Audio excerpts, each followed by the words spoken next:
Hi, everyone. My daughter Marissa was the lead scorer for her CU women's club lacrosse team starting in 2006. When she joined the club, she was told that the team would go Division I the next year, and she would be eligible for a scholarship. That was great news. Title IX said the university had to have an equal number of men's and women's sports teams, and the women were down one.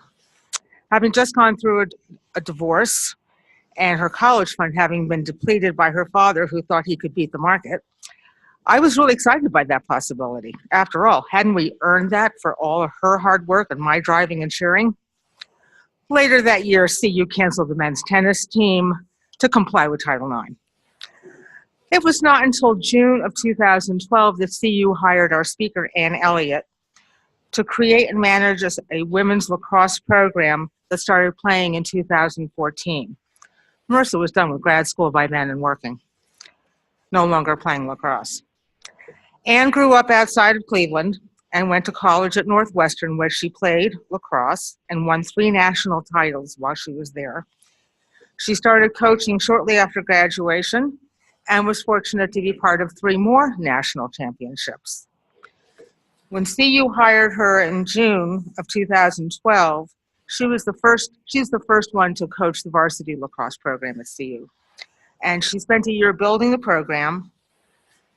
They started playing in the spring of 2014. They just finished their 5th season, and they've all been winning seasons, which is quite an accomplishment. They made the NCAA tournament the last 2 seasons and won the Pac-12 regular season title last year. Annie was named Pac-12 Coach of the Year last year, MPSF Coach of the Year in 2017, and was named Midwest Regional Coach of the Year in both 2017 and 2018. Please welcome Annie Elliott.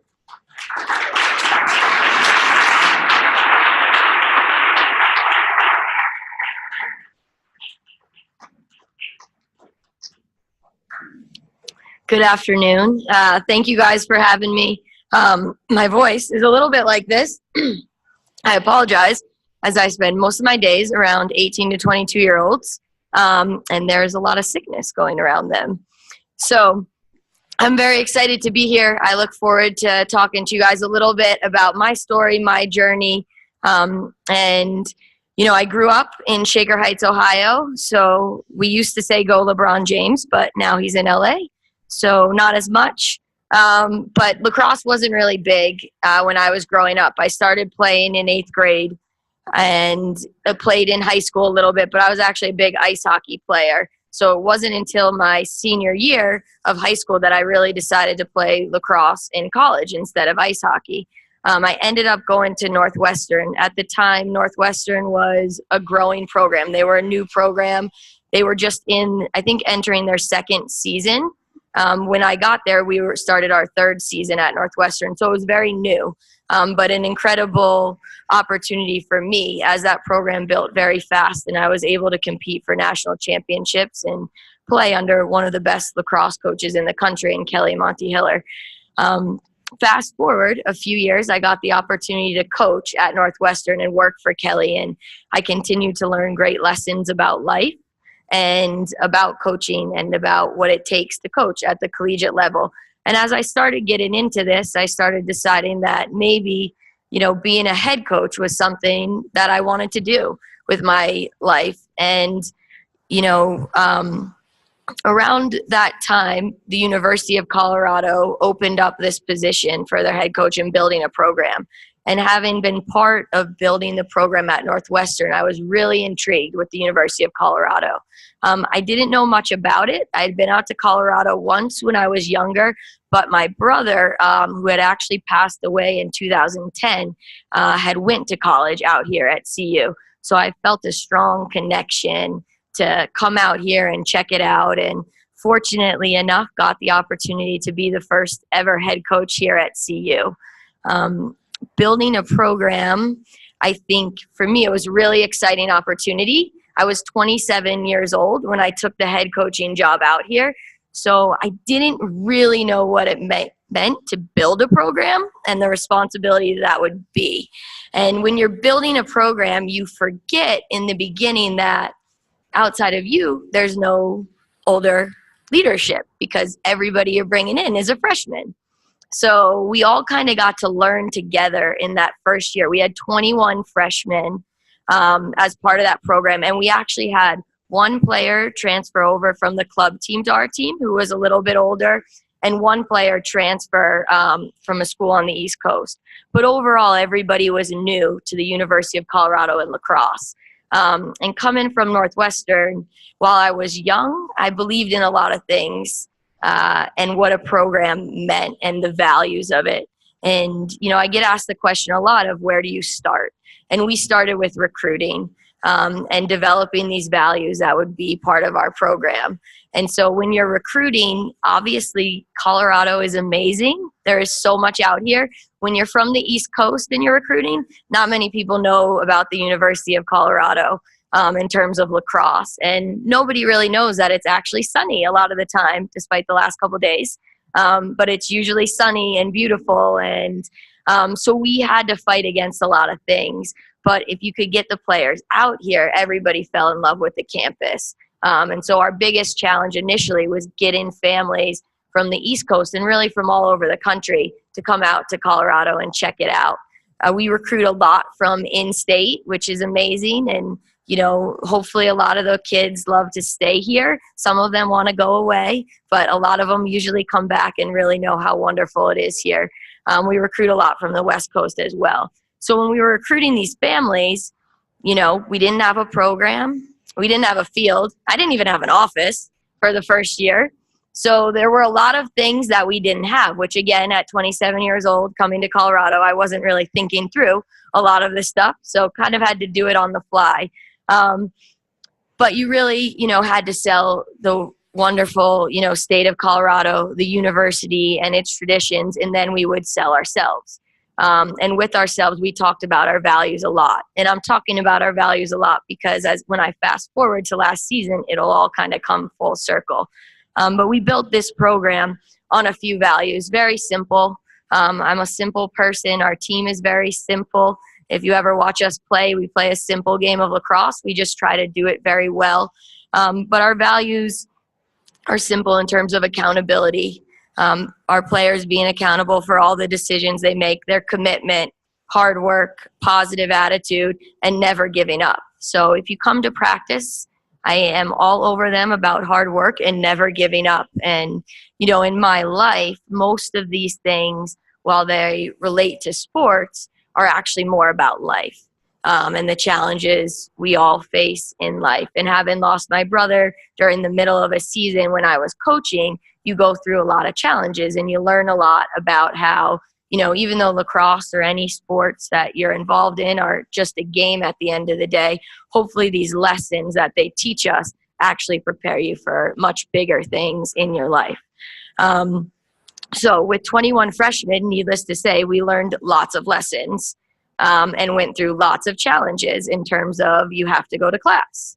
You should show up on time, and on time is actually late.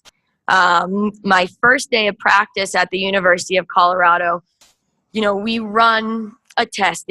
You're supposed to run 6 300-yard sprints. Each sprint should be under a minute, and you get 2 minutes of rest, and you run all 6 of them. So you run to the 50-yard line and back 3 times, 2-minute rest. Normally you can do 6. On our first day of practice, half of us did 1, and then maybe half of the other half actually accomplished 2, and we ended practice there. So where we were starting wasn't quite where I was used to coming from Northwestern. So I went home and I really had to self-reflect about what I got into as a 27-year-old and how we were going to proceed. And, you know, I joke with our alumni now, my biggest fear, they always laugh and say, what did you think? What were you going to do? And I was like, honestly, I was scared you were all going to quit. And I was going to have to go into the athletic director's office and say, I'm sorry, but we don't have enough players to compete. Luckily, they did not quit at all. We came back to practice the next day and we focused on one thing at a time, and just getting a little bit better. And slowly through that year, we went from running 1 sprint to 2 to 3 to 4 to 5 to, by January when they came back, we could actually run 6. And while this seems like a simple story and a little silly, this is how I've built the entire program. And this is how we have approached everything in our program, is by simply focusing on our values, but going one little thing at a time. And in the beginning of our first year, people would look at our schedule and they would ask me, what games are you going to win? And I would say, I have no idea, no clue, and I stayed away from that because I didn't want our team to get in the mentality of thinking they could only play with certain teams and other teams were better than them. And so we would approach each game at a time, and they would approach it as if they could go out there and win and compete with anybody in the country. And we got a chance to play some great teams. Some games went our way, some didn't. I believe we finished maybe 11-7 that season. So we got a couple wins that probably no one expected us to get.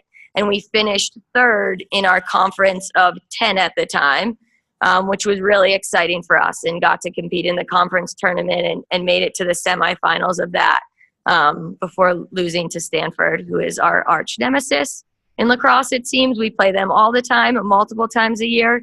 But it was a really exciting season for us. And throughout it all, our players really started to believe in our foundation and in these values. And it allowed them to do a lot of things on the field that maybe, if you were just looking on paper, we shouldn't have done. And from there, we continue to build. And the nice thing and fun thing about building a program is, while you're always bringing new players in, you have a lot of players that have played for 4 years by the time you get to your 4th season, and they understand a lot of things. They have that experience. You don't always get that because you don't always have 12 freshmen playing from their first year on. As we fast forward to last season was our first season where we graduated that first recruiting class. So we lost a lot of players. We had a very strong senior class last year, and a class that was really motivated, especially because in our 4th season, the year before, we made it to our first NCAA tournament, and we were super excited, and we were geared up, and we were like, we're ready, and then we got our butt kicked. So we learned a lot in that doesn't really matter what you did the rest of the year. You got to be ready to play in May. But our players coming back last year were really motivated in that. And we were really excited, and we started having leaders step up, new leaders, as all of our captains had graduated the previous year. And it was a really exciting fall for us. And we were really excited about everything we were going to be able to do. And they had high hopes. As we got into January, our season started a little differently, and some of you guys may have heard about it, some of you may have not. But 2 days before school was supposed to start, one of our seniors actually got in a car accident and passed away. So on Saturday, while all these our players were starting to come back to school, some of them were here, many of them weren't. We had to start our season a little differently. And for me, it's a challenge. You have some kids here, some not. We had to make a lot of phone calls on that day, explaining to them kind of what happened. And for kids 18 to 22, it's not really something you hear every day. And it was very shocking. And so as we approached our season and everybody got back to school Sunday night and we met as a team, obviously our Monday started a lot differently than we had planned 48 hours ago. And, for these guys, it was such a different environment and different mentality. We ended up practicing a little bit that week, but we didn't do much. Just having them come out to the field was a lot. We flew back to Philadelphia. At the University of Colorado, we're very lucky the support we have. So our athletic director, Rick George, on a whim, last minute's notice, obviously flew our entire team and staff back to Philadelphia to be with Julia's family. While everybody else was playing lacrosse like normal and having fun, our kids were going through a lot of different things. So our season started off very differently. And then even crazier than that, we finally started getting a little bit of a rhythm, and we were supposed to go down to Florida for our first games. We were going to play Michigan down in Florida because it was February, and that seemed like the best decision. And then we were going to go to the University of Florida and play Florida. So as we started to approach this week, we had a little situation where one of our players we thought had the flu. And, she didn't really get better very quick, one of our freshmen. She ended up going to the hospital and quickly ended up in a very serious situation in the hospital. And her dad flew out, and she actually ended up being in the hospital for a month, very close to passing away as well. And as we got on the plane Thursday night, she was actually being flown from Boulder down to Denver Hospital. So it was a very crazy situation for us. And again, for 18 to 22-year-olds, really hard to understand what was going on. For myself, I was 33 then, very hard to kind of put everything in context. So as we landed in Florida, I was very unsure if we would get up and play our game on Friday against Michigan. But things ended up going pretty well. Our team was able to kind of figure it out enough. And so we stayed in Florida and we went out and played Michigan that night.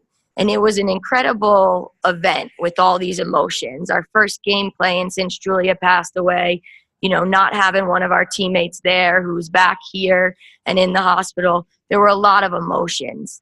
And for our team, our focus that whole time went back to the same as when we couldn't run the 300s. And they're a far stretch in, equaling those two things, but was about doing one thing at a time. And that was really our motto all year, was just one thing at a time. If we could just go to practice and do one thing and then one thing the next, if we could just get out there on the field and score that first goal, do the next thing, we'd move forward in that way. And that was really all we could focus on, because focusing on anything else for them it couldn't happen. Their mentality couldn't go that way. And so we really focused in on that idea of doing one thing at a time, and we really relied on our values. And at this point in our season, those values had translated to not just lacrosse, about life for them, and the attitude we approach every day with, and this idea of, working hard, but really never giving up, and pushing through the hard times. And, those things that this program has been built on, in the toughest of situations, is exactly what we relied on.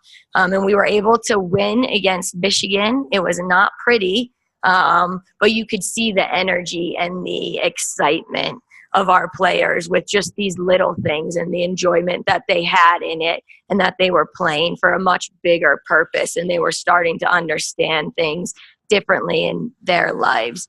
And so that game, I think, ended up being like 20-10 or something crazy. Lots of goals, not a lot of defense, but it was really exciting for us to get our first win. As we went on, we weren't that lucky on Sunday. Things went the other way. We lost to Florida. We came back here. We went to Northwestern, my alma mater. You'd think they would take it easy on us. They did not. So we ended up being 1-2 after the first couple of games. And going into the season, we were pretty, we were thought that we would be pretty good. We ended last season ranked pretty high. We were at 4th at one point in this previous season, ended up, as a top 20 team, making it to the tournament. And this year, right off the bat, things flipped, and nobody really cared about the University of Colorado anymore in the rankings except ourselves. And so they had to deal with kind of this idea of still believing in themselves when nobody else did. And this team was challenged many times that they could have given up on themselves, and we could have made excuses that things were too hard and we had too much going on, and, all these things. And, this group was a special group because they never did that. They always responded, and they always were ready for that next challenge and supporting each other. And it was an amazing thing to see for a group of 18 to 22-year-olds.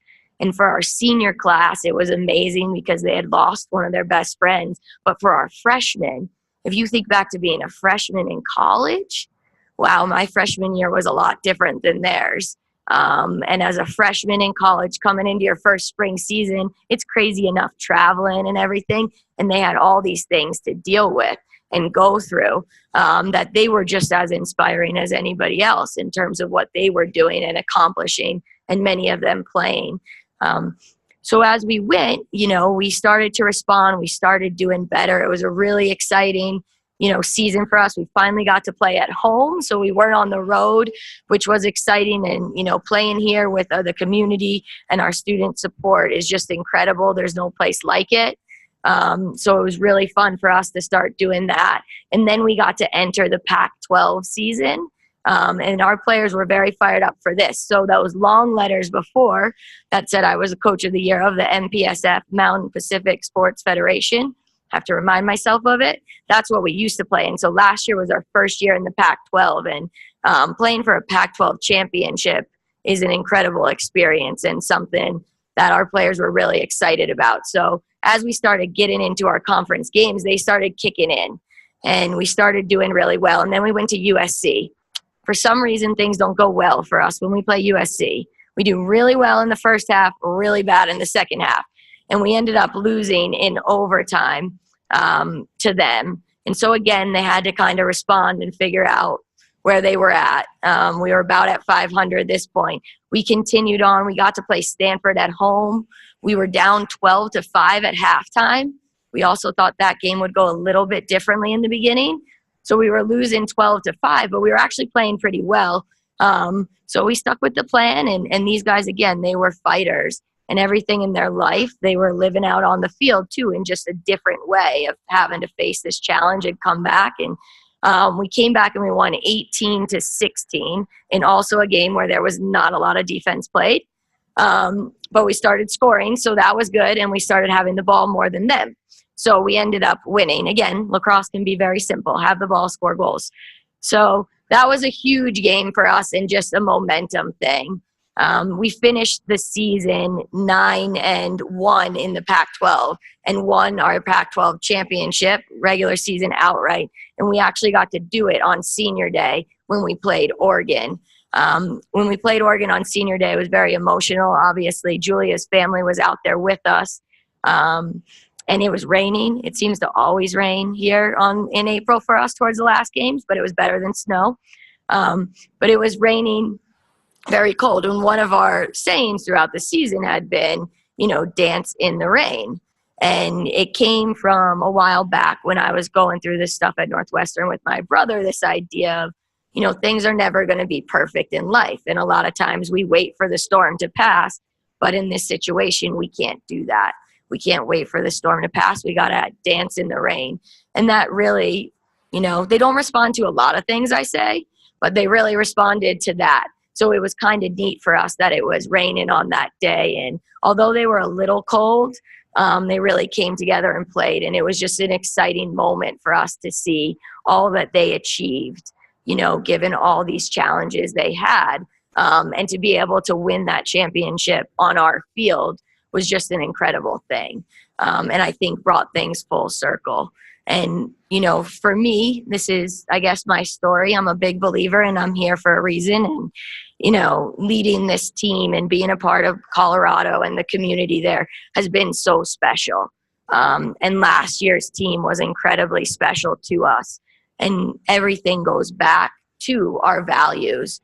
And to the things we believe in. And that will always be the foundation of our program. And now our team understands it on a whole new level of what it really means to live by those values. And how while lacrosse is just a game and we win, we lose, winning's never felt so good. And it's not because of winning last year. It was just the ability to see them actually achieve something in the hardest of times. And support each other. But they really started to understand all these things. And as a coach, while we love to win, most coaches do, most players do, it really is about more than winning to us. It's about the players we coach. It's about, how they develop in those 4 years, especially in college, to be incredible, young adults and start to really find themselves and understand what they're capable of. And so obviously, while we would do things totally different if we could do it over again, at the same time, it's such a proud moment as a coach to see these, young ladies in what they're able to accomplish together under the toughest of circumstances and how they support each other. And as we approach this year, we approach things the exact same way, and everything to them means a little bit more.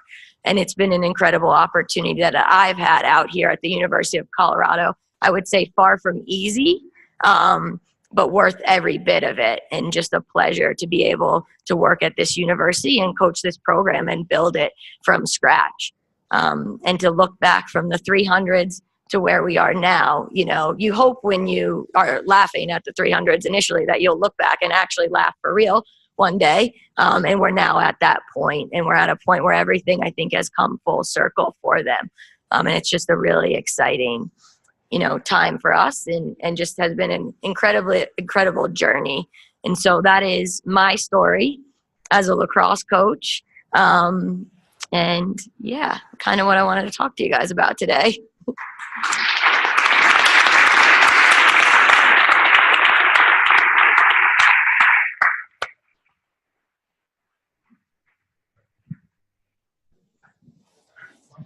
Yeah, perfect. So in coaching, usually strategy gets top billing or recruiting, but I want to talk more, have you reflect on the ability to communicate. I noticed that in your program, the 18 to 22-year-olds, when they're out on the field, they're focused. And that's unusual for 18 to 22-year-old playing a sport that requires incredible cooperation. So if you could reflect on how you're able to communicate with them so that they work as a team and they focus on the game. Does that make sense? Yeah, definitely. I mean, I think, for us, everything goes back to our values and consistency. Age is 18 to 22. I mean, probably you can even expand that group, but they have a lot going on. They have a lot going on through their heads. They got a lot going on their phones. They got a lot going on in general. Many things I don't even understand and still don't. But at the same time, when we're at practice and when we communicate, we try to keep it simple about our values and about our goals. And we get them all on the same page of what their values are for this team, how they have to live them in every day, and what our goals are. And the challenge as a coach is the same challenge as a 18 to 22-year-old is consistency, right? Everything comes back to consistency. And the more you reiterate the same things to them over and over and hold them accountable in every situation, they really actually start to buy into what you're saying, and they start to take ownership over it. So, for us, once they start to take ownership over a program and who they are and what those goals are and understand that, then things become simple on the field, because then they start to understand everything they're doing matters, and they really will focus in on everything they're doing. But for us, in order to do that, it really comes down to the little things. I mean, you would be shocked how many times I have to tell them to run through the line, and they probably want to tell me, why do I have to run through the line? Well, we run through the line because I said we run through the line, and it's because we're not going to give up, right? It's the same thing to me. If you're stopping before the line, then you're giving up, so run through the line. So in all these little things for them, it always reverts back to our values, and then they start focusing in on the little things as the bigger picture. And even though it seems small, this example of running through the line, I use it because we didn't do it yesterday and I had to yell at them. But, even though it seems small, because it's consistent, they start to buy in and expect the same thing from every single person. And if I'm doing it, you're doing it, and everybody's accountable for doing the same little things, which then lead to the bigger things when we're on the field. And that's really just how we approach it. With them in general, a communication outside is huge. Last year it was huge. There were many times we had to sit down and talk, and we had to do things differently. And, you let them express their feelings and how they're feeling. Some of them are totally in this world and big things, and other of them are like about Snapchat or something. And I'm like, we're not going to talk about that now. We'll focus on the big things and get them going. But communication in general for them at this time is huge. I mean, these guys think a lot about life and about the world. And so giving them an opportunity to express themselves and take ownership is huge. In your presentation, you mentioned values many, many times. Could you tell us what those values are? Yeah. So This year we did it a little differently. We let them come up with them. Usually I give them to them, but they're very simple. Their values this year are things like accountability, respect, toughness, purpose. And those are kind of like the main things, positive attitude that they really focus in on and that we go by every day. Andy, on behalf of Boulder Rotary, I just want to thank you so much for being with us today. It's so inspiring hearing about your program, and I think the values takeaway has been big for me anyway, and how similar it is to Boulder Rotary's mission and values. So very fitting with our vignette today. We want to thank you for being with us. In your honor, the Boulder Rotary Club is pleased to contribute 100 doses of polio vaccine to the Polio Plus Fund. So thank you so much. Appreciate your help. Awesome. Thank you guys very much.